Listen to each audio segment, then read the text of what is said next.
The Archival Turn in Feminism, Outrage and Order by Kate Eichhorn. Presentation by Jessica Buban and Debbie Holland. What is the archival turn? The archival turn refers to the transition from the archive as a source for research to the archive as the subject of research. The concept of the archival turn was built off the work of several philosophers, scholars, and anthropologists listed here. Michel Foucault referred to the archive as a system, meaning a knowledge system, invested with the power to establish statements as events and things. The archive is an authorizing apparatus that determines which statements can and do act in and upon the world. The work of these scholars are intended to bring attention to the politics of knowledge production, asking the questions, what can we know of the recoverable past? How can we know it? Who can know it? What are the gaps and omissions the archive might contain? Whose lives are deemed worthy of remembering, and what counts as knowing?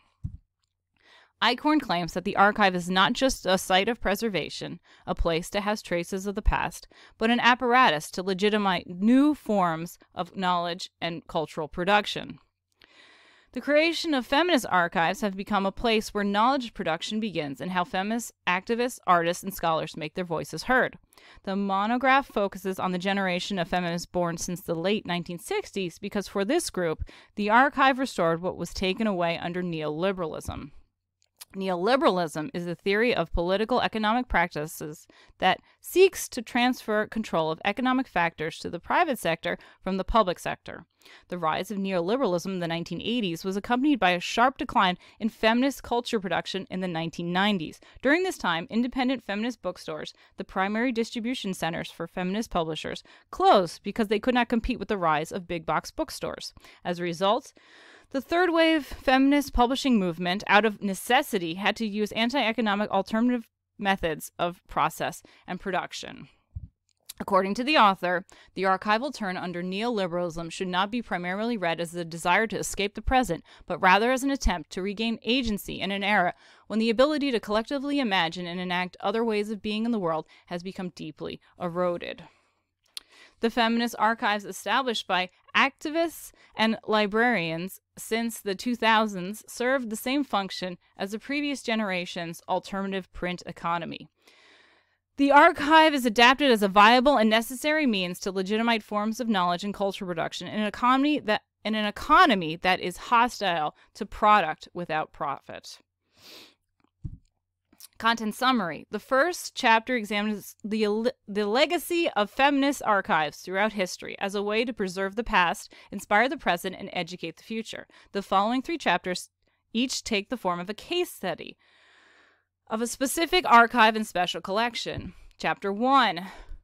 The history of feminist archives. To understand the archival turn in contemporary feminism, the legacy of feminist archiving must be examined.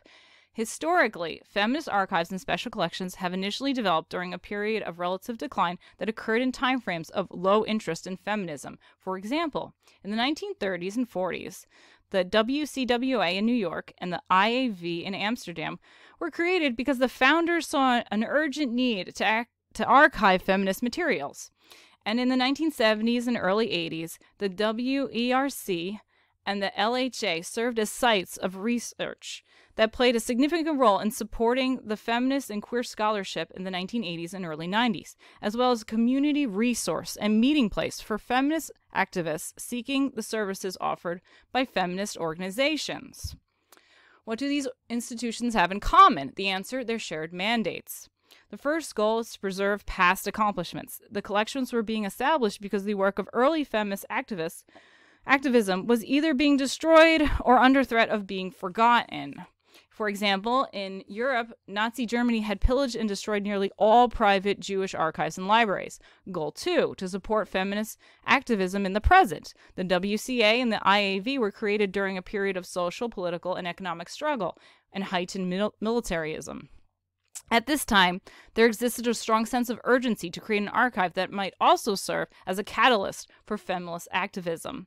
Goal 3, to educate future generations of women and men. The archives mentioned had and have a dedicated commitment to participating in the production and dissemination of new materials related to the women's movement. Eichhorn summarized the role of archives to inspire feminist activism and culture production. She said, archives are a complex site where the past accumulates in the present as a resource to be embraced and rejected mined and recycled, discarded and redeployed. In every respect, feminist scrap heap is integral rather than superfluous, vital rather than stagnant. Chapter 2, what is a zine? A zine is a small publication, often cheaply made with fewer than 500 copies of each issue.